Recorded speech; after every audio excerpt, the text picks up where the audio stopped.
One thing a gunsmith has to do all the time is make slave pins. Well, what's a slave pin? A slave pin is a pin that you make that holds an assembly of parts together, and in this case, this would be the Ruger trigger out of a 1022, and it has an assembly. This is the sear, then it has the safety tail that comes up and goes through and is also held by the same pin that this trigger pivots on, and we have a screw back here and everything. So you have all these parts and they go inside of a trigger housing. Well, you can see where that pin goes through here, and you can't see inside. Now, how are you going to get the part up here, which reaches down to your safety button in there and hold it in position while you're trying to get the pin through from the outside? Simple. You make a pin to hold the unit together. That's exactly the width of the unit. And you put the unit together, and then you can slide it up inside the housing, and you look at it inside from the outside of the housing, and you see it, and you fish around for it, and then you slide the pin through from the outside. When you push that pin through, it pushes that slave pin out of the gun, and then your pin is holding it in the housing. So it makes it much, much simpler. It's a lot harder to explain and show than it is to actually do it. All right, well, since you don't buy slave pins, you have to make them. Now, one way you could do it is you could turn it down out of a piece of steel on a lathe. You could get lucky, and it's a common diameter that you could buy drill rod or welding rod or something to fit.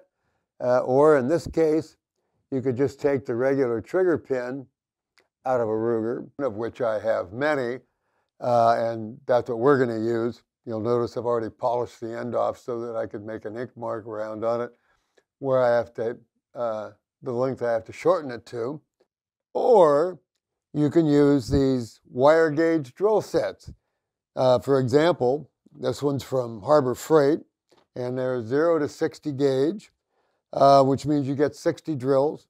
They cost 20 bucks a set, maybe sometimes, but they're always on sale for 16 bucks or so. You always get a 20% off coupon in their flyers. Excuse me, and I've seen them as low as 12 bucks. Well, that means that they're costing you about 20 to 25 cents a piece at that. So not very much money at all. So, well, what difference does that make? Well, the advantage is with 60 of them, and they're only a couple of thousandths apart in diameter, you're bound to find one that's pretty close to an exact fit. And all you need is one that's pretty close, really. And as it turns out, a number 30 drill is actually a better fit here than the original Ruger pin was. Now, you're going, well, why would you be cutting up drill bits? Well, I'll tell you, I already told you these things are 20 cents a piece.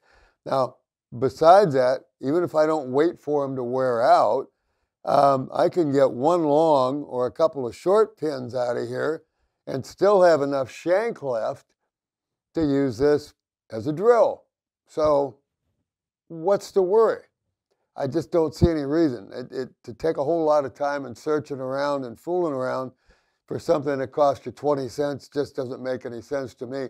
I mean, you can't go get a drink of water. It takes you longer in terms of time, and time is money, to get a drink of water than it does to make one of these. So anyway, there we are. In this case, though, I don't have to because I have that little Ruger rod, but you make them the same way. You're going to go ahead, you're going to cut it off with a Fordham or Dremel cutter, which I'm about to show you, and then we're going to take them down. Now, what I've done already with this one, what I've already done is polish the black off of the end of this so I could see where I was going to mark it, and I marked it with a magic marker, which you can see on there. So, all right, first thing we're going to do is we're going to cut most of that off. Now, I could do it really fast the way I do this anyway, and it wouldn't make any difference, but what the heck, we'll do it this way this time. So I'm using my handy-dandy bench vise here, and this happens to be a diamond wheel cutter, but you can use the regular cutters that come in the box, and we'll cut it off.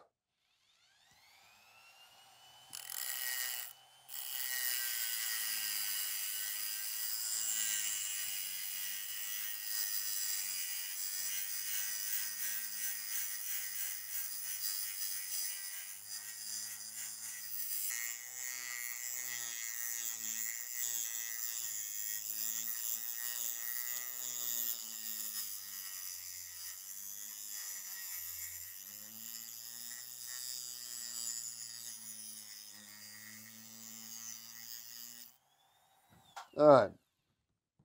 Well, that took a long time. All right. Okay.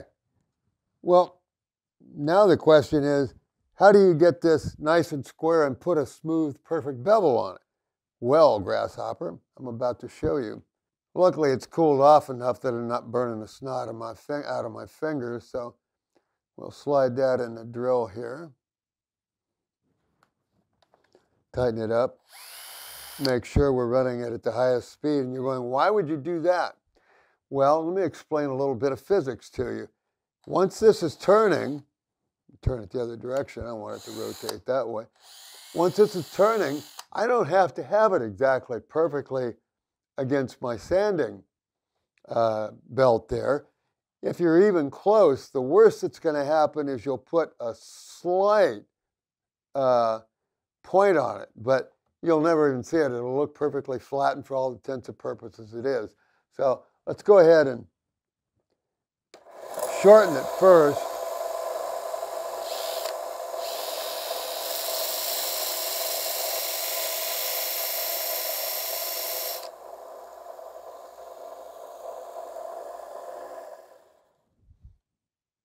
All right, that looks pretty good to me. Now let's check it for length before I go ahead and put the bevel on it.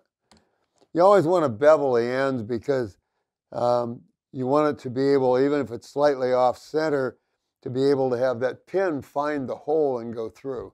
So that's what we're going to do.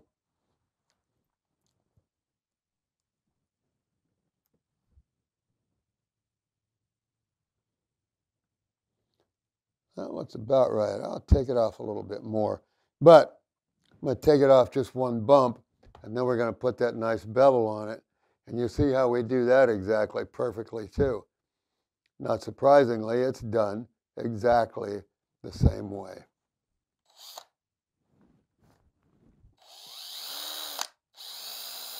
We'll put about a 60 degree on there.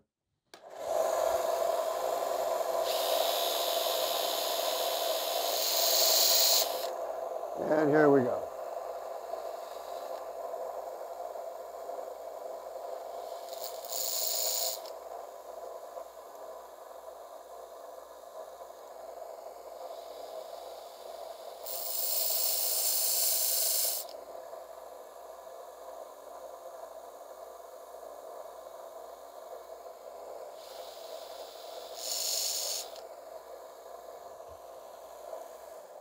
And that's it.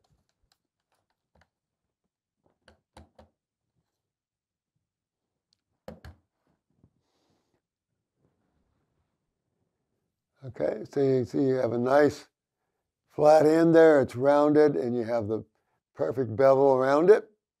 That thing will drop right through the hole, right back through. You can see that with my finger flush on the other side, we're flush, slightly below flush on this end, and that's exactly where we want to be. No muss, no fuss. And it took a whole lot longer here showing you how to do it. I can probably do that in about 2 minutes because I've got the drills right there at the bench. I know how big I want to make it. I mark it, cut it, whack it. That's it. It's done. Do you want to learn complete design, function, and repair of all different types of firearms and become a certified professional gunsmith? If so, go to www.americangunsmithinginstitute.com and request a complete information package.